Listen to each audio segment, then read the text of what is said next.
The Secretary General of the United Nations came out to comment on Ethiopia recently, and he said that I'm delighted that after over a year of armed conflict, which has affected millions of lives across Ethiopia and the rest of the region, there is now a demonstrable um, effort to make peace.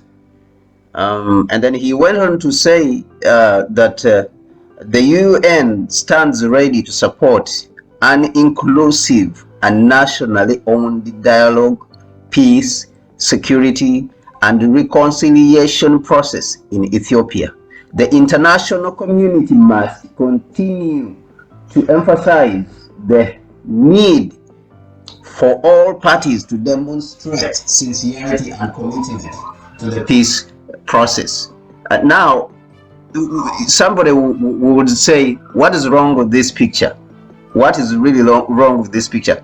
From the first statement, which I read, I think it shows for me that the Secretary General really doesn't understand what democracy is. And for him to describe this statement, to describe this situation in this statement as two sides, as an armed conflict, between two sides, it really goes on to show continuously how the West has,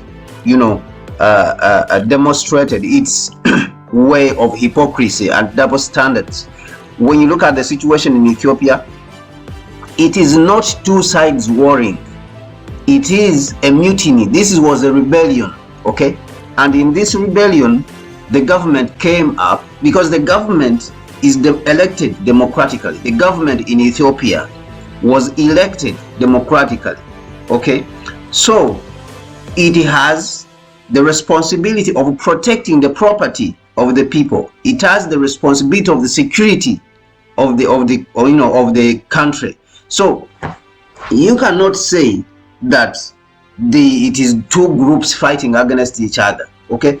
No, it is one group being rebellious and causing chaos in the country. So if the government comes up to put up a mutiny, then you don't come around and try to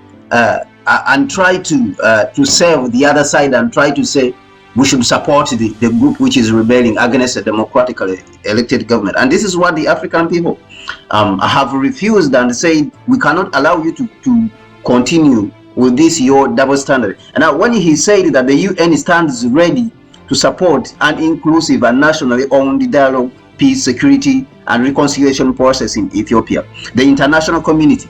So you look now, the arrogance continues. At first, the United Nations took trucks, more than 400 trucks, okay, more than 400 trucks in Ethiopia under the guise of giving aid, and they said that the trucks disappeared out of nowhere. They gave the trucks to the rebels, so they were already supporting the rebels with weapons, and the Africans and the African Union with the Obasanjo, President Obasanjo, who was imported by, who was President Obasanjo, who was appointed by the African Union, to lead the negotiation process and bring these rebels and the government on the table and see that we cease fire, we stop, fighting.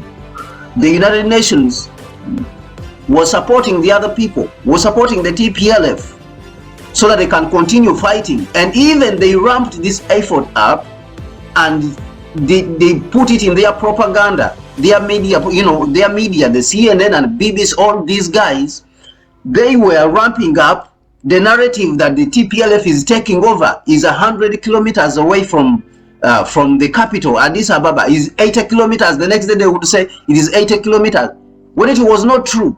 We all understand that the United Nations, the media in the United States are all part of the Western narrative. These are organizations which are part of the neocolonial agenda that is being pushed around the world. We have a lot of problems. We have Yemen. Why would the United Nations concentrate on Ethiopia? which has the fastest growing economy in the African continent? Why would the United Nations concentrate on Ethiopia, which is doing well industrially, okay, and leave Yemen, which is suffering and is being bombed by Saudi Arabia? Why the United Nations not bring Saudi Arabia and its allies on the table and stop them from bombing Yemen, but concentrate on Ethiopia? Why not bring Israel on the table and tell them to stop occupying Palestine, but you are in Ethiopia? Ethiopia, the fastest growing economy in Africa and one of the fastest in the world, which means Ethiopia has the ability to deal with its own problems. So why would the United Nations want to put its nose and poke its nose in the affairs of Ethiopia and how it's handling its affairs? So I think that this is where we see hypocrisy being exhibited.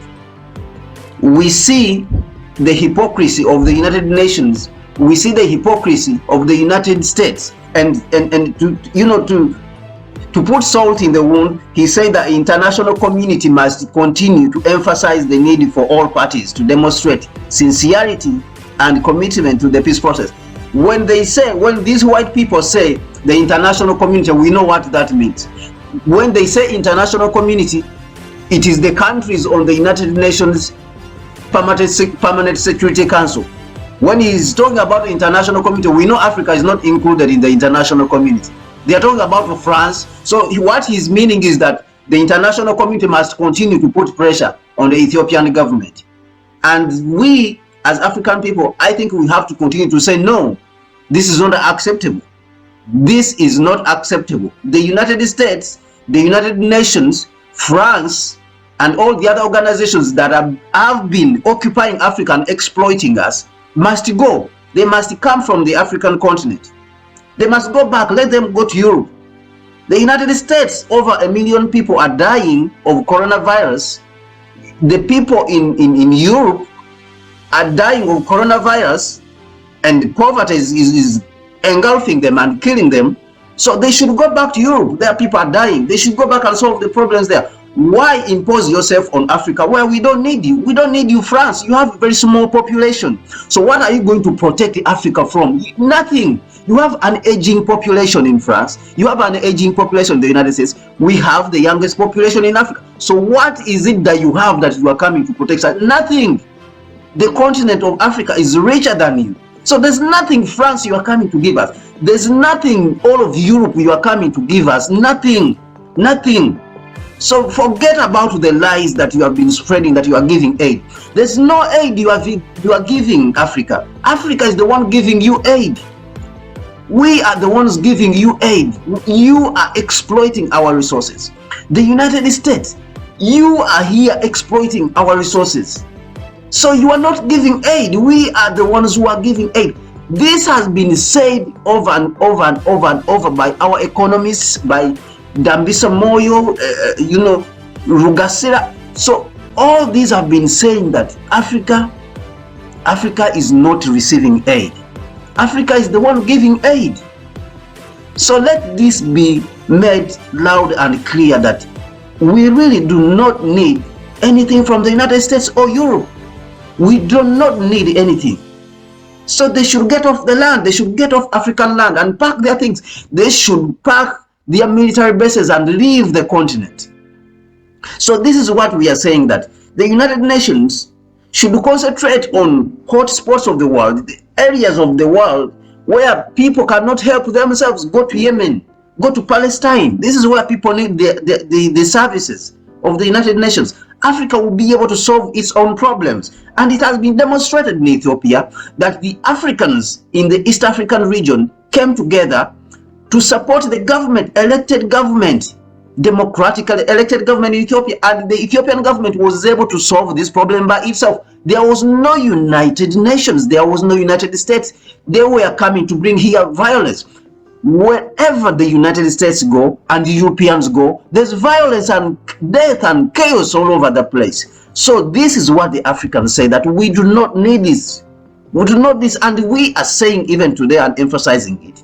We are re-emphasizing it, that we do not need Europeans and the United States and the so-called international community, which is occupied only by white supremacists calling themselves international community and going around the world destroying countries. When they say destroying countries, I'm talking about Iraq, I'm talking about Afghanistan, I'm talking about Libya. When we allowed you into Libya, you came to destroy the place. Now is in chaos. When you came to Somalia in 1993, you came and destroyed the country. And Africans now, the young Africans are saying, no more, no more. This has to stop. This, it cannot continue. We are pushing back now because this time you have found us. We are alert. We are more educated. We understand what you have been doing to us. We understand the history of slavery. We understand how you built up your civilization by stealing from us and enslaving our people. So you, the biggest purveyor and the biggest exporters of violence, you cannot come around and talk about human rights. Not today, not today, not anymore. And that's why we are saying that no more, no more. It cannot continue. So this is the position. This is the position of Pan-Africanists. This is the position of the young generation of Africans as concerns to imperialism and neocolonialism and all its organizations, whether it is the UN, whether it is the UNICEF, whether it is the United States, whether it is whatever organization you have been using, whether it is Transparency or Transparency International. These are neocolonial organizations, and we are saying no more because we know what you have been doing. We know the theft you have been carrying out. We know the lies you have been doing. We know how you have been using your media. Your media, which is not different from the government. The media in the United States and the world is, and the Western world is not different from the government. These are lies that you have been spreading, that you have separation of power, the judiciary and then the executive, and then you have the civil society and the media. It is not true. The media in the United States and Western world, it parrots to what Pentagon is saying. It parrots to what Washington is saying, what Brussels, what whatever London is saying, and Paris and all these countries. That is the media in the Western world. It is saying what is coming from these offices. So you cannot lie to us that you have a free media. You do not, and that is why the media in your country has lost credibility. The media has lost credibility because of this, because you have been lying for a very long time. You have been stealing from your own people for a very long time, and that's why you have skyrocketing income inequality. And you want to export this violence that is supposed to happen, the mutinies that are supposed to happen in your country. You want to export them to other countries and say you are solving problems. No, you are not solving problems here in Africa or anywhere in the world. You are instead causing violence and more suffering. So we are saying that we do not need your activities. We do not need your help. Go back to your countries and solve your problems. Go back to the United States. Go back to Europe. Go back to Australia. Go back to Canada. Go and solve your own problems. Go and solve the problems of income inequality in your, in your countries. Go and solve the coronavirus that is killing your people. Go and solve the problems in Detroit and Chicago, and fix the problems over there, the poverty that is killing the people. Go and solve the homelessness that is on the streets in California and Los Angeles. And then you can come to here and tell us that you can solve our problems. You can't solve our problems. We have some of the best economy, the fastest growing economies in the world. So you are not coming here to solve any problems for us. You have not contributed to our economies growing, being the fastest growing economies in the world. Instead, you have continued to bring chaos and destroy some of the economies. You stole Western countries, France, United States, England, and all the other European countries. They stole the gold in Libya. And you have to account for this. You have to bring this gold back. So this is what we are saying, that take care of your business instead of causing violence all over the world. And Ethiopia and Africa does not need you. France should go back. We do not need you in the Sahel. People are tired of you. People are tired of your theft. You have been stealing from us for a very long time. And this time we are saying no more. It cannot continue. The theft cannot continue. Okay, so this is the position I reiterate that this is the position of the Pan-Africanists, and this is the position of the young people on this continent. And for the African leaders that have been selling our resources, we are coming for you. We are coming for you, and you are going to account. You are going to account, whether it is your families, whether you die and your families remain, you will account. You will account to us how you use our resources when you were in power. We will take audit of our resources, how you gave them out, and whether it is your family and grandchildren, we will look for them and they will account. They will account. Because you never thought that this day would come, but this day has come now. The day has come for you to account for these corruption and mistakes which you did and sold our people out.